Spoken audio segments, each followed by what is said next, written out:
welcome to those online, I guess, as we welcome the newest member of the Queens College family, new men's basketball head coach, Matt Collier. Matt, thank you.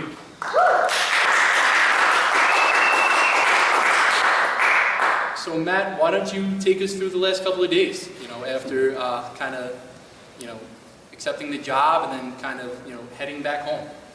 It's been fantastic, actually. Very overwhelming, I should say, is a good word to describe it. Myself and my family just thrilled that I was offered the opportunity by Ms. Jude and the Director of Athletics and Recreation. So overwhelmed is the best way to describe it. And once I got here on campus, again, the same feelings I felt on my interview of the warmth of the campus and the other members of the athletic department, I felt when I came in on Monday, and they just made the transition a little bit easier and helped me out with some things, and I'm ready to go. So let's go into, how has the response been back, home? As everyone knows, returning, Jamaica, Queens native, coming back to lead the program here. What's been the response? Friends, family? It's been a lot of fun. It's been a lot of fun. I think I maybe had easily about 200 text messages that I had to return yesterday once the press release went out. Social media, Twitter, Facebook was unbelievable. So the response has been great, and I'm just happy that I have that support, locally, but of course my family and just friends in general. So definitely not going to do anything to disappoint them, and work as hard as I can to build a great program here at Queens College. Take us through, the next, the summer, I guess, connecting with the players, getting out, recruiting, etc., and then just the overall goals and theme of, the next couple of weeks and couple of months going ahead.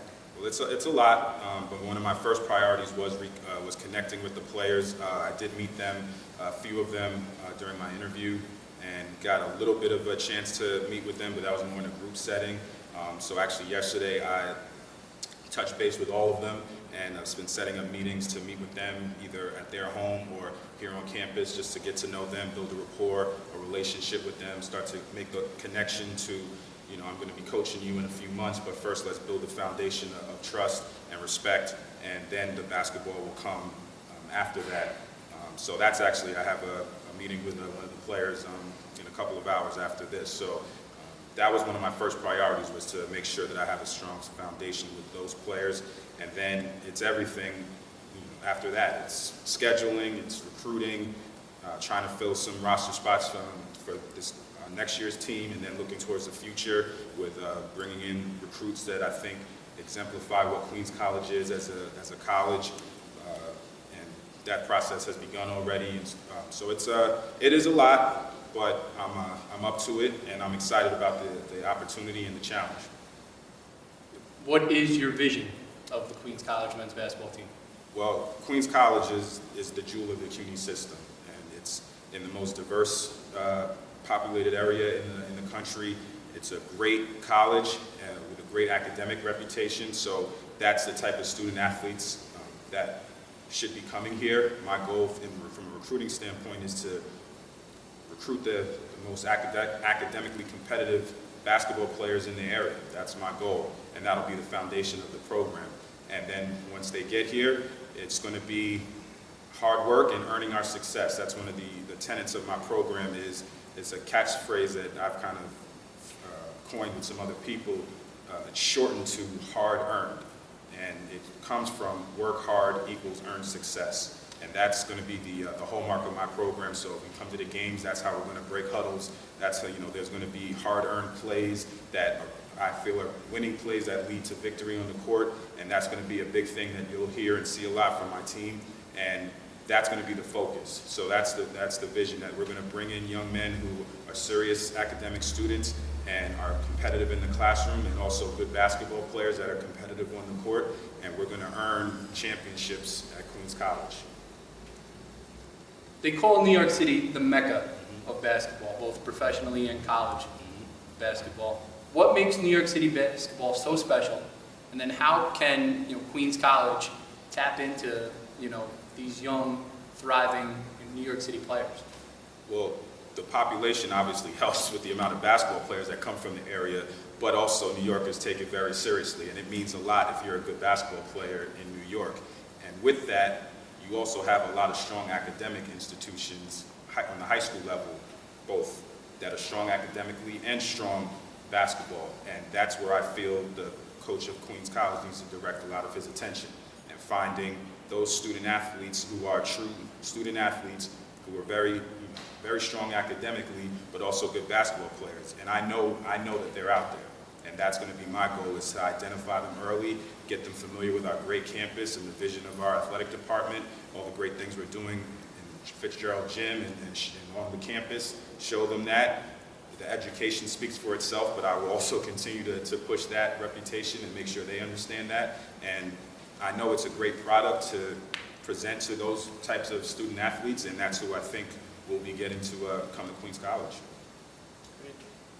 Now, let's kind of take a personal, I guess, tour of your stops along the way, your experience, Division I level. What are some of the lessons that you've learned from the mentors that you've worked with, and the programs that you've been a part of? I think the first thing I learned is I started off as a student manager, and so I think that gave me a great foundation of literally starting from the bottom and learning all the pieces that go into building a program. I think that was a great lesson in my journey. Then the next step, I became an assistant coach on the junior college level, and that was also great because it was my first experience recruiting and coaching full-time, so I learned a lot from that experience. Then I transitioned to being a coordinator of basketball operations at Drexel, which I did a lot of the administrative and operation tasks of the basketball program, budgeting, travel, schedules, camp, all the things that, the administrative tasks that go into running a program. Then from there, I was lucky enough to go to Howard University, a top 100 university, very academically competitive, and that began my journey in recruiting academically strong basketball players. And so that's where a lot of my contacts began when I was on the road recruiting for Howard, and then looking for those very talented students who were also good basketball players. And the coach that I worked for there, he believed in that, and he stressed it to us all the time, and I got kind of the bug to continue that work. Like, you know what, I think we can do this. I think you can find and identify the right academic fit for your school, where academics is not negotiable, and still get good basketball players. And that was that journey, and then that transition, had success there doing that, and then transitioned to Drexel, another top 100 university that wanted strong, good basketball players, and continued that tradition of recruiting academically strong basketball players, and had success doing it. So I think all the lessons I learned have what brought me to this point, and I believe that that's part of the reason why I was selected, and I just want to continue doing that, and I believe that it can be done regardless of the academic restrictions that we may have on our admissions policies. I'm confident that the basketball players and students that we need are out there in New York City and even beyond, because I think with such a great, obvious city, school that we have, I think we can sell that to students throughout the world and say, if you want to go to school in New York, play a high level of basketball and get a great education, you can do it at Queens College.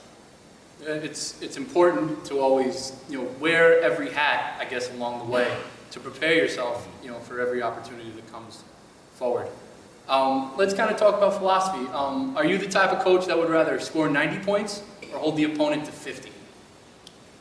I'm a whatever it takes coach. That's my philosophy, whatever it takes. I do believe I'm big into preparation. One of my mentors is James Bruiser Flint, who was a coach at UMass and at Drexel, and he was big on preparation. So I'm big on preparation and knowing the tendencies of the other teams, knowing their weaknesses, knowing our strengths, and then how you can expose the other team's weaknesses and maybe minimize our deficiencies in that particular matchup. So I'm big on preparation, and so some games it may be, we might need to keep the game in the 50s if that's the best way to win. But if we have an advantage on the other team on offense, then let's get out and score some points. So I think I'm very, like I said, whatever it takes. And the big part of that would be preparation, but with that preparation that I'm doing, I also have to prepare my team that way. But I also think that also ties in with the type of students that you recruit. If you recruit students that have a higher level IQ in the academic setting, then a lot of times that translates to the basketball court. So being able to make those adjustments, being able to cater what you're doing a little bit and tweak it to the particular matchup, when you have smarter kids on your team, I think that that makes it a little bit easier to do that. So I think it all ties together. We'll go back to your local ties. How can you envision, the program connecting with the Queens community? And what message do you have, for the borough and for the, and the rest of, those that are interested in the program moving forward? Well, my message would be intend to see me. I think that definitely using my relationships and contacts through family, friends, and continuing to network with people and being the face of the men's basketball program, using that platform to educate people on Queens College itself, Queens College athletics, and the men's basketball program. And I think that, well, I know that we have a great campus to sell, a great education, talk about the leadership of Ms. China Jude and all the things, great things that she's done with the athletic department and the progress that we're making as a department, and continue to promote that vision and strengthen the brand. And I plan to do that. I intend to use, like I said, relationships and contacts that I have, forging new ones, reaching out and being in the community, being a presence on campus where people know who I am and feel they can ask me to assist with a project or an initiative that they're trying to get off the ground, and use my position to do that. And I'm going to seek out those opportunities, not just wait for them to come to me, because I believe that's very important for the campus, for the community, and to let everybody know the great things going on at Queens College. Seems like the way to end it on a high note. So thank you, Matt, and once again, congratulations. Thanks. Appreciate it. Glad to be here.